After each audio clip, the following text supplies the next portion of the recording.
everyone. Welcome to another episode of Carolyn Talks. This is the podcast / YouTube channel where I, your host, Carolyn Hines, film critic and journalist, speak to film creatives around the world about their work, the industry, and what inspires them. And this is one of my interviews for the 2023 New York Asian Film Festival. And today, I'm very happy to be joined by filmmaker Tseng Ying-ting to talk about his film, The Abandoned. We're also joined by producer David Tang. And our interpreter is Vincent. So he's off screens, but you'll be hearing Vincent doing the interpreting for that, which I'm very appreciative of.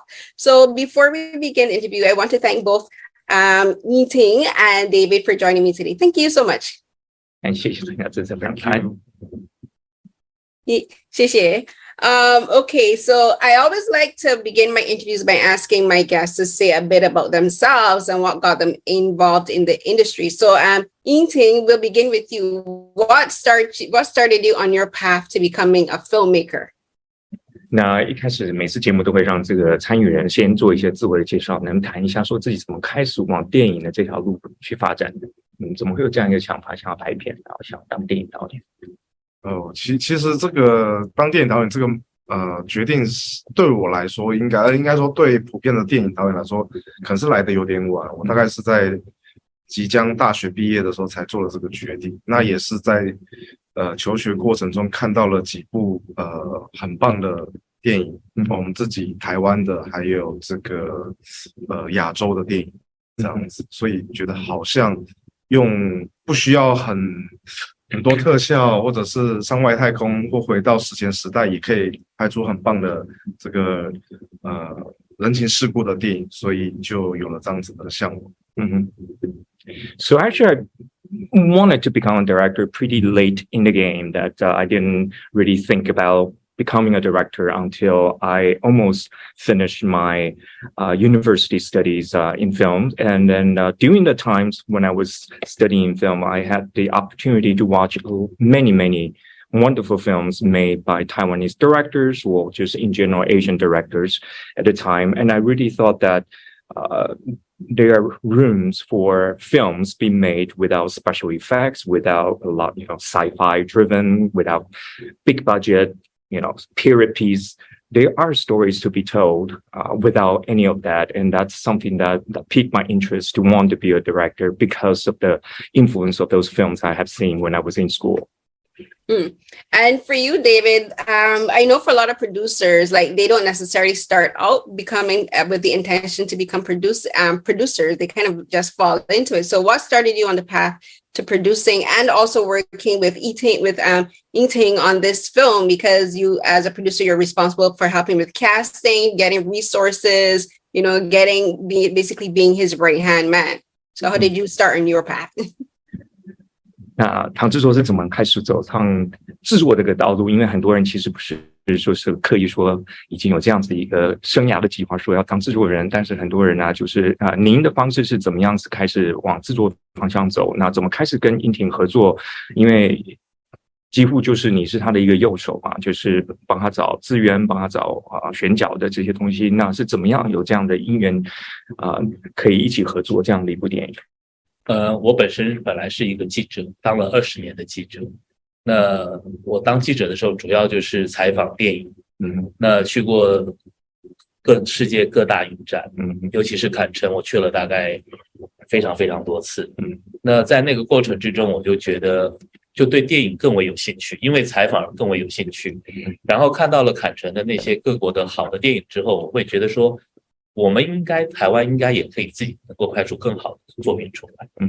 并且随着这几年我们看到就是各国的新的导演辈出，那我也觉得台湾新导演应该有更多的人让国际的影坛所看到。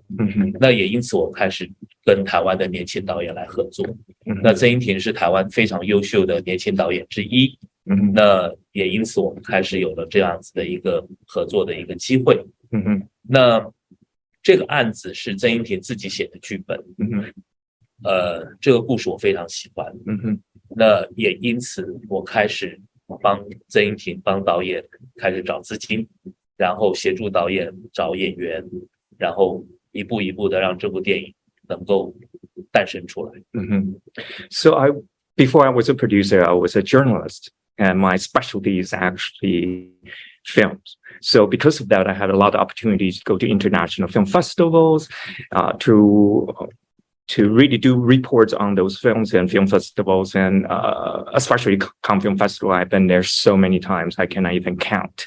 So because of those opportunities, I have the chance to really watch a lot of good films and fell in love with films. And these films are from different parts of the world. And I really think that having watching so many great films around the world, I do think that we can also do that in Taiwan to really put together great films.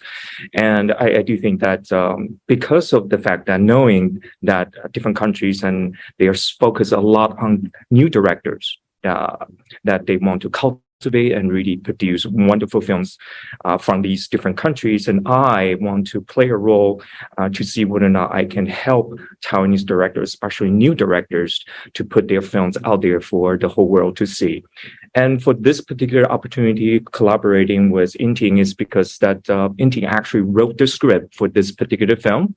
And I read the script. I loved the film, and that is when I decided to start to help him out with the financing part of the game, and also start to helping out with the casting, and that's and also the rest of what I need to do as a producer, because I really want to make this come into fruition, to make sure that such a great film, such a great script will become an actual film. Taiwan has been producing some really great films as well as dramas. I watch Taiwanese dramas. I've been watching The Big White Lie. So for anyone who's listening, go and check it out. But Taiwan has been doing great things with young filmmakers in particular. There was a film that I screened last year, I believe it was from TIFF, that was really, really well, really, really good as well. So I'm always looking forward to speaking to young filmmakers like Ying-tin and who not getting into the game, and I think have a really, from what I've seen, have a really distinct eye for the stories they want to tell. 所以其实他很喜欢台湾的电影，也很喜欢看台湾的偶像剧。那之前他有就是介绍过一些从多伦多影音展里面介绍的一些影片。那他特别非常喜欢介绍新的导演呢，尤其是这部片，你感觉上你有一个非常独特和比较尖锐的那个方式去把一个电影的风格把它拍出来，所以特别有幸很高兴有这个机会在做这个访谈。Go ahead. Yeah, I just remember the name of I interviewed the director for Goddamn Asura, which was actually a Taiwanese film that showed at TIFF. That was the one I was trying to remember just now. And what's the name of the film? It's called Goddamn Asura. You know how people say Goddamn, so it's like Goddamn Asura. So I'm not sure how you would say in Pinyin, but that's the English name. Hey, 我们也听过这部片子 Goddamn Asura. Yeah, we'll look into it. It's really good. And so I'm very not excited to talk about this film, The Abandoned. First of all, I want to say I'm always drawn to films that talk a lot about the human emotion and about grief and loss. That's a very unintentional thing. But this film, I think, is about grief and loss and love and acceptance in different ways. But the story initially starts, it is about these women, these Thai and Indonesian women who've been kidnapped and are being murdered. And it is talking about the loss of these women from society and how they go missing. But I also think it's about the loss of romantic love, like the lead character, Wu Jie. She's grieving, and so I want to first ask Ying-tin about crafting a story about loss and different types of loss. There's societal loss with the loss of these migrant women, and then also the loss of a loved one with Wu Jie's story. 那觉得超时期这部片里面感觉到是非常的有关于就是失去了一个什么东西，那就是为了在这失去的过程中常常去自己心情上去做调试，或者没有办法做调试，没有办法从里面走出来。比方说这两个层面的失去，一方面的失去就是这些外来移民从泰国从马来西亚这样子，然后因为这个这故事中里面的情节呢，他们就突然消失了那另外一个层面的失去呢，就是这个吴杰的这方面在情感上面去失去了自己的一个很重要的人之后，他怎么样去走出来？所以怎么会是在架构上或者是在构想上，去透过这样子，等于算是两个以上层面的失去去谈论一部电影。其实应该说，对于这一群台湾称作移工，尤其在电影里面，他们甚至是黑工，就是他们离乡背井，然后飞了几千公里，带着不同的文化语言来到一个陌生的地方来，是非常有勇气的一个行为。那他们最重要的事情就是活下去，带着梦想回到他们的家乡。我觉得这样子的力量非常强大。那相较而下的另外一个我们的女主角，她是几乎生无可恋的一个状态，她最爱的人、挚爱的人离开她了，然后在这个自杀者遗族的一个这种情绪下，她很可能就很快的会是另外一个杀了自己的那个人。所以我想她是在一个因缘机会下，她本来想结束她自己生命的时刻，遇上了另外一个已经死掉的尸体，而且他是带着很大的力量想活下去的那个人。那这样子的撞击，我很好奇会发展成什么样的一个故事，然后可以触发这样子的一个女警，她怎么看待死亡跟活着。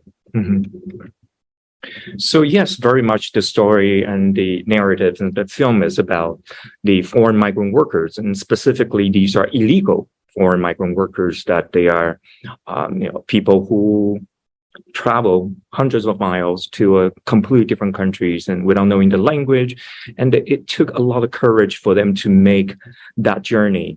And I do think that for a lot of them, they just want to survive. They have every reason to live, and for them is to then will be able to go back to their home countries to fulfill their dreams that they are pursuing. Whereas on the other hand, you have someone, a detective, that she was so distraught by this particular suicide and losing a loved one, that the dearest person, someone she loved the most, just as a result of a suicide, disappeared.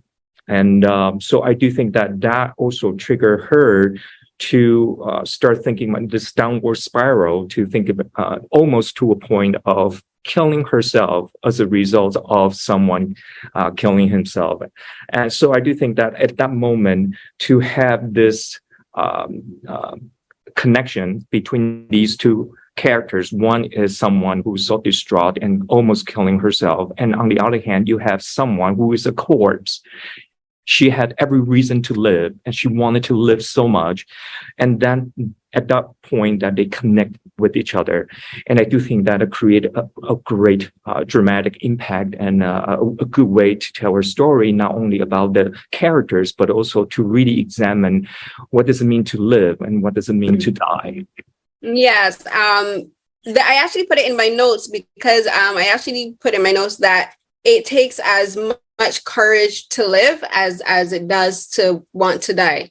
And for these characters, for these women, for like the migrant workers coming over from other Southeast Asian countries to Taiwan, it takes tremendous courage to leave everything that you know and come to a country where not only they're looking to have work but they know that they could be exploited, but they're taking that risk because their life is worth taking that risk. Whereas for Wujie, she doesn't think her life is worth keeping. You know, she thinks without this her husband, that life isn't worth going on. So I think it was so poignant that you use the death of one woman for another woman to find her purpose and her meaning. That it kind of speaks to how everyone has a purpose in life. And for Wari, her purpose was cut short by this man who killed her.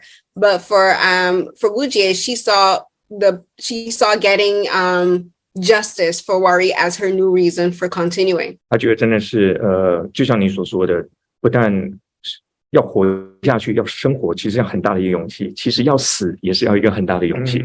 所以呢，他觉得在这些外来移民到台湾，其实真的是非常勇气才能到那边，完全就是知道是会被别人欺负，会被别人这样子榨取他们的劳工，然后非常危险。但是他还是拼了命来这里。那吴杰的话，他觉得就是完全已经找不到生活的意义，就没有想到说自己有什么值得活的事情。但是呢，因为这样子的关系，两个在一起之后，反而透过他们两个的撞击和碰撞，突然让吴杰又重新要找回自己生命的意义是在哪？因为看到一个真的是为了要生活，然后为了要求生，然后不顾一切的到台湾来从事义工的工作。那因为这样的方式，然后突然因为这次要被杀了之后，然后被弃尸，就完全的这个梦想就不见了，反而就是让吴杰重新找回生命的意义，而且会觉得好像是说为了要争取他的让他追求他这个正义，追求他这样可以帮他洗冤，或者说帮他找到这个凶手的方式呢，可以让自己重新找到自己生命的意义。所以我觉得这他觉得是非常棒的一个连接。Yes, thank you. Another parallel that I picked up in the film that I want us to talk about is we talked about the courage that these women and the choices in staying alive. But there's another I think parallel between the two women, which is about people noticing their pain. For instance, for Wu Jie, she's clearly suffering from depression. She's severely depressed because for someone to make the choice that she had wanted to make, which is to commit suicide, you have to be at a point where you think that there's nowhere out, which is a form of severe depression. And she's trying to fool everyone and thinking that she's fine. She has all of these people paying attention to her who are worried about her. But for Wari and for the other women like her, there's really no one really looking for them except for Wari's boyfriend, but there's really no one really looking for them because they live on the outskirts of society. They're migrants, and like in general, society doesn't really pay attention to illegal workers. They kind of exist as ghosts in the society. You know, they're doing all of this work for way below minimum wage, and they're invisible to the people around them. So you have these two women, once again, one is being looked at, one is being worried about, and one is being cared for. Well, another one, she like no one is really missing her. No, and for the other victims, no one is missing them. You know, they're all missing, but no one is really missing them. So talk also about that parallel in the stories about how society views women. You know, some are discarded and some are kind of like worried and held close. 他觉得另外还有一个平行线，就是这个两个角色里面，除了说你讲到这个勇气方面，在生和死的选择之内，其实是连结的。另外一个连结方式是在痛苦的这方面是，其中一个角色无解的痛苦。虽然他就是因为他经过这样子的一个爱人自杀的方式，然后变成重度的忧郁，然后一直到最后有自杀这样念头，甚至要付诸实施。但是这个表面上的这些重度忧郁啊，或是甚至要自杀，是很多人是去关心他的，都是看得到的。很多人会这样主动的想要去接触他，说想要去了解到说能不能帮他忙，能不能帮他走出来。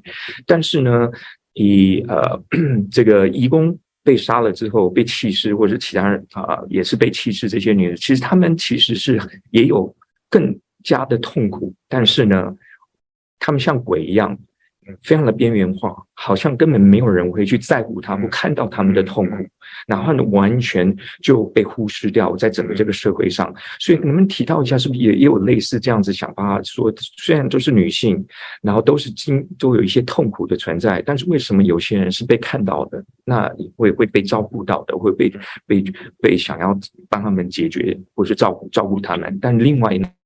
也许因为是他们是边缘人的关系，也许他们是外面移工，完全就变成了一个视而不见的鬼魂。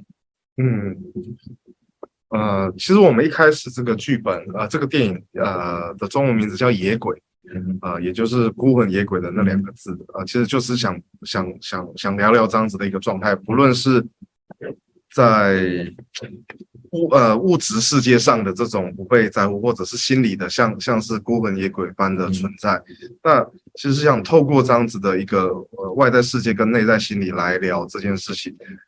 即便吴杰这一块因为他毕竟是生存在台湾，生活在台湾，有更大的连接，更多的朋友去 take care 他，可是这不见得能让他不是孤魂野鬼。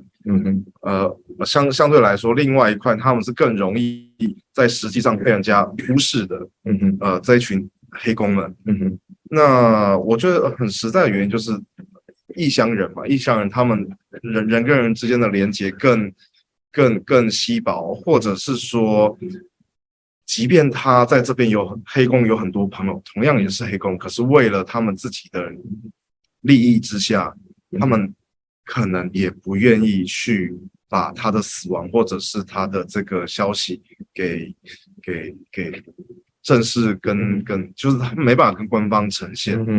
那是不是他们就永远会被忘记？我觉得这不一定，因为故事没提到。可是我心里想的是，我知道有一些移工或黑工，他们的朋友遭遇到死亡之后，他们是没办法去，他们自己也是黑工身份，没办法去报警。可是他们可能会找一些，譬如说，像基督教可能会找牧师来临终祷告，如果是有这个佛教。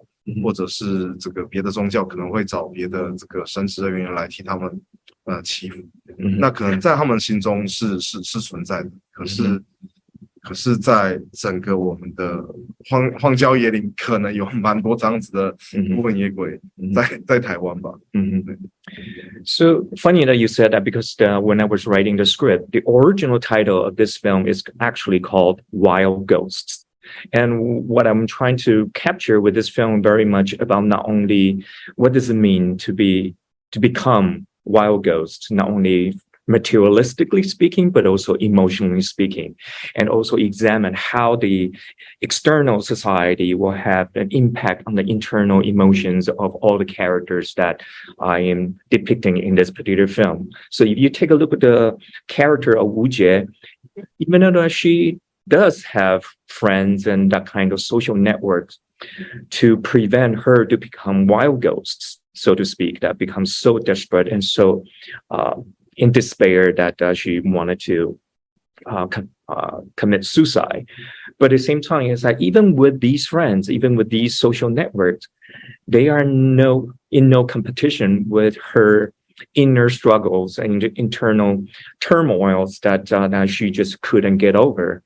And I do think that it's a very good contrast to the other side of the story is that you have these illegal migrant workers that they are not they're alone. They do have other migrant worker friends. They do have that type of people that they work with. But I do think that because of their special identities as an illegal migrant workers, that they have to take care of their own self-interests, and therefore a lot of them they chose not to report that, or that they dare not to report these crimes or these issues to the government or to the government officials or people who are in charge of dealing with these issues. So in a way, is that on the surface, it looks as if that they have no any type of recourse when they are experiencing issues such as being murdered and become the victims of crimes in Taiwan. But I do think that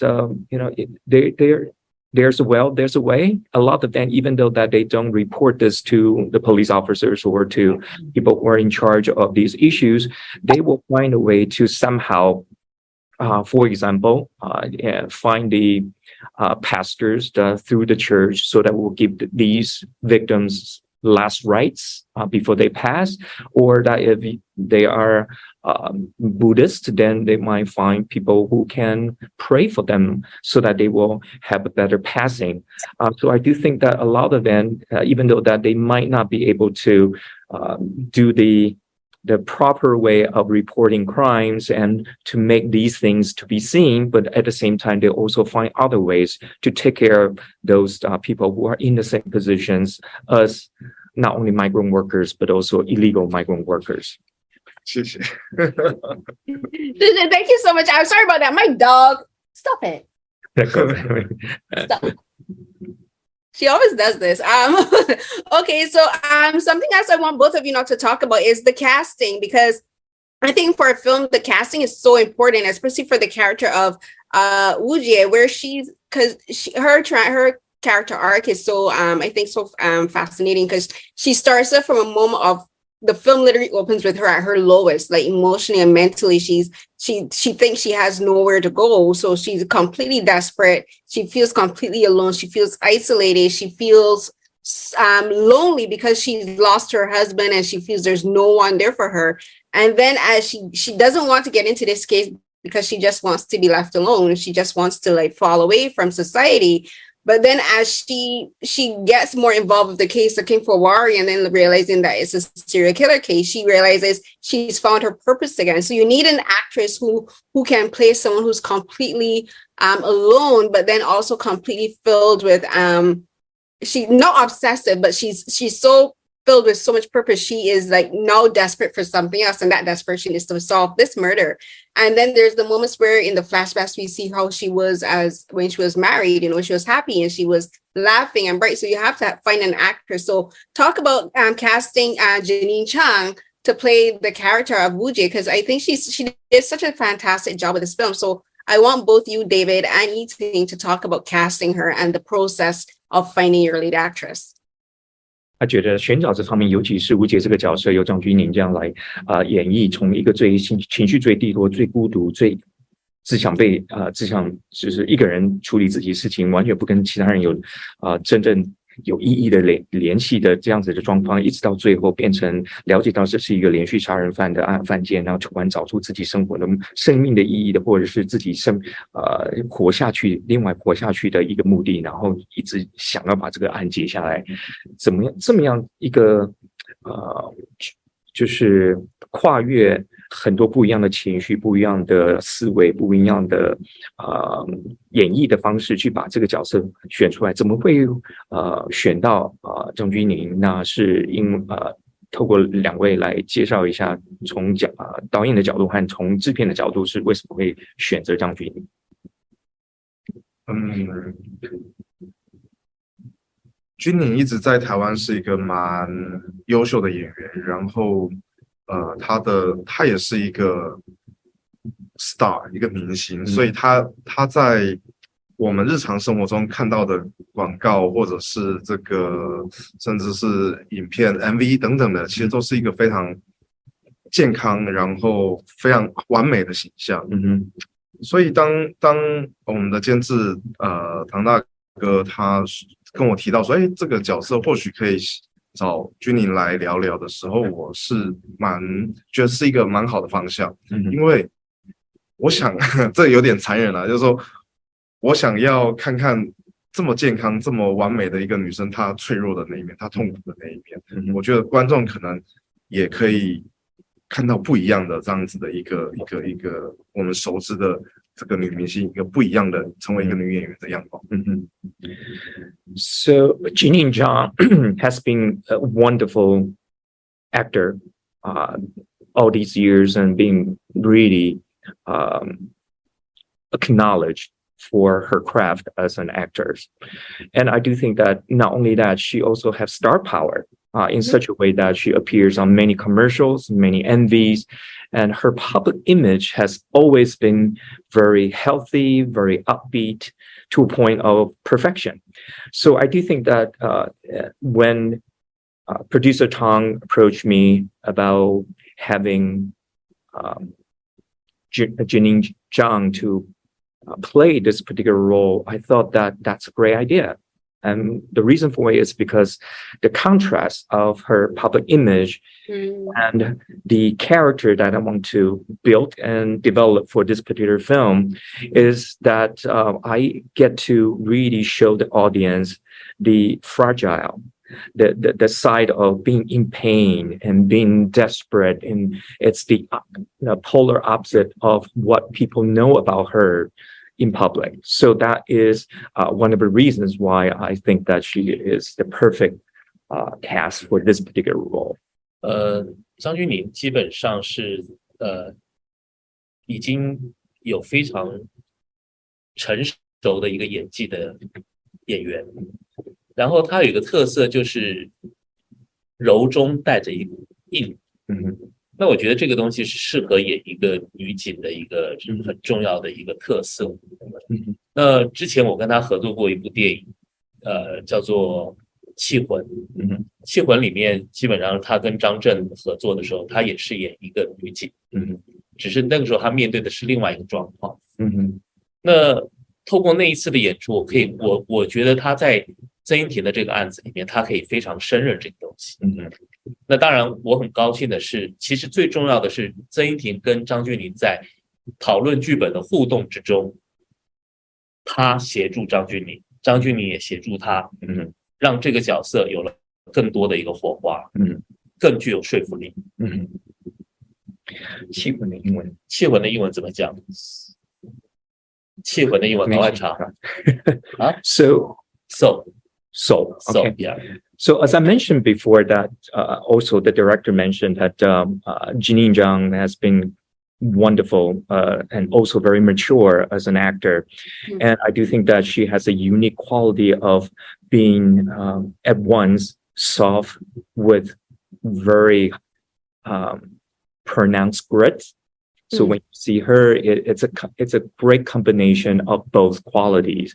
And I do think that my experience with her for the previous film by the name of Soul, she was also the female lead for that particular film, opposite of Zhang Zhen.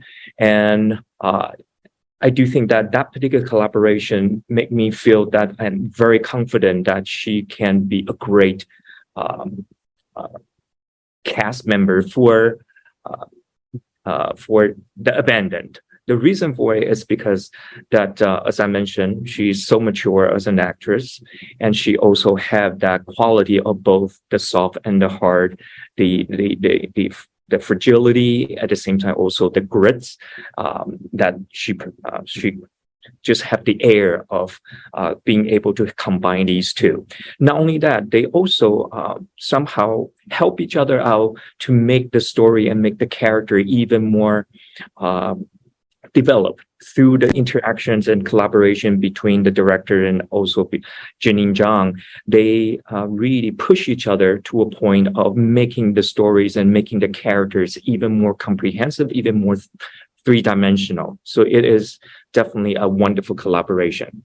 Yes, I agree, because this character is one where you understand her grief, but then you also want her to get out of it as quickly as possible, because you don't want her to slide back into where she was before. Because as I was watching the film, I just kept thinking she's putting herself in dangerous situations, because whereas she wasn't able to commit suicide before, but she's looking for, I think, a way to harm herself, because she has she kind of has survivor's guilt, and she feels that she should have died along with her husband. So I think Janine did a fantastic job showing these aspects of this character, because you sympathize with her and you want her to be okay. And a lot of that has to do with, while this character may seem rude or standoffish, you understand where she's coming from. And Janine really puts that relatability into the character, because you just want her to be okay right up until the end of the film.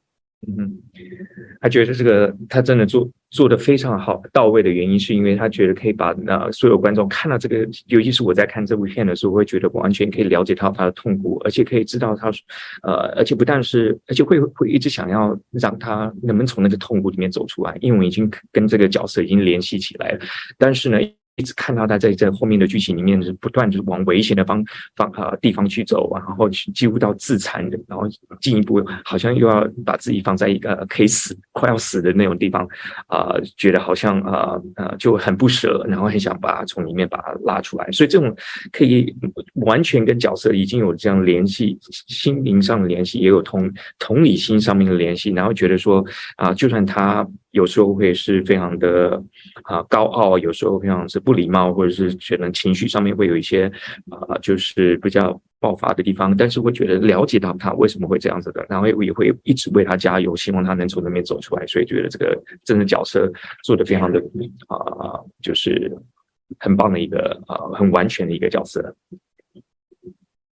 Thank you. Your first film was The Last Verse from 2018. And that one is also, I think, about the loss of love and the loss of companionship. And that's the similarity between The Last Verse and The Abandoned. Tell me a bit about your fascination with telling stories about love and about loss and like losing a spouse or losing a companion. Like, what is it about that aspect of life that makes you want to tell those kind of stories? 那当然，上部片最后的诗句里面，其实也是有类似像是对于爱和另一半的失去，那为什么对于这个爱和失去另外一半这样子一个主题或者是母题非常的有兴趣？然后在这2部片都可以看到这样子的一个发挥。OK， 因为这个我觉得是我真的是生命中的命题，很谢谢他有看出来这一块，就是就是人出生，然后跟自己爱的人有所连结，那要再道别这件事情对我来说非常的困难，非常非常困难。那所以我想这个可能是我创作的时候忍不住都会讨论到这一块。那最后诗句可能稍微悲观一些，但是我觉得这一部对我来说是我换了一个心情，可能还是在讨论这样子的题目，可是我用乐观一点的角度，或者说可以从悲观的地方重新站起来，面向可能更不一样的风景的未来。这个是我觉得在这2部片中同样讨论到，但是或许我有一点点成长，或者叫做心情有一点点不一样。谢谢。So thank you for noticing that, because that is something that I am very much a huge issue that I want to continue to revisit and visit. The reason for it is because I do think that we're born to this world and then just so happen to find that person, to make that connection, and become partners, and then for whatever reasons, then you have to say goodbye to your loved ones. That sense of loss is something that very universal and something that is so deeply touching and moving, and then something that I want to examine through my films. But having said that, I do think that for the last film, the last verse, it is something that is definitely in total despairs and completely pessimistic.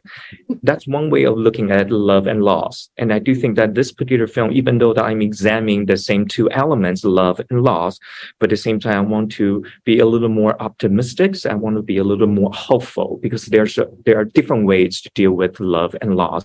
And I do that maybe because I'm older now, or maybe because I have a different take on love and loss now as a more mature directors. And that's the choices I made for this particular film, The Abandoned. Yeah, The Abandoned has, I think, a very optimistic ending. Thank you so much. Chen. Thank you. So everyone, that was another episode of Carolyn Talks. This was one of my special interview episodes for the New York Asian Film Festival. And today, this interview was with Taiwanese director Tseng Ying-ting and producer David Tang, to talk about their film, The Abandoned, which stars Janine, Wei-min, Juan, Yuan Shun, and Frankie Huang, as well as Xiang. And this was really enjoyable. I'm not sure if it's going to be available on any streaming platforms, probably, more than likely. And it was really good. It's a thriller, but it's a thriller with heart. It's about these migrant women who've been murdered by the serial killer who's obsessed with them. And that story in particular is also very interesting. We didn't have time to get into it, but I appreciate the time that Ying-tin and David took to talk with me today. And I appreciate the work of our interpreter, Vincent. He did a terrific job. And it was so great to get to be able to talk to both the director and the producer for a film, because I don't normally get that chance. And it was great to also, I think, get to talk to Ying in particular about how he views love and loss, because every person has their own interpretation and understanding of those 2 aspects of humanity. So it was great to be able to talk to him about that. And I'm also looking forward to the film, The Last Verse. I looked forward to see if I could find it online, but I couldn't. But I think I'm going to try to see if I can find it in the library, because, if you can't find a film on streaming platforms, you can also see if you can rent them from your library. So support your local libraries. And before I wrap up, of course, you can find this episode as well as other episodes for the New York Asian Film Festival, as other film festivals that I've also covered on my podcast channel, on other podcast streaming platforms. You can find the video versions of all of my interviews on my YouTube channel. That's youtube.com/Carolyn_Hines. Find me on social media. That's Twitter, Instagram, and TikTok. Carrie, CNH12. That's CARRIE CNH12. I'm always on Twitter, and I'll be there until that ship sinks. So until the next episode of Carolyn Talks, everyone, stay safe. Bye.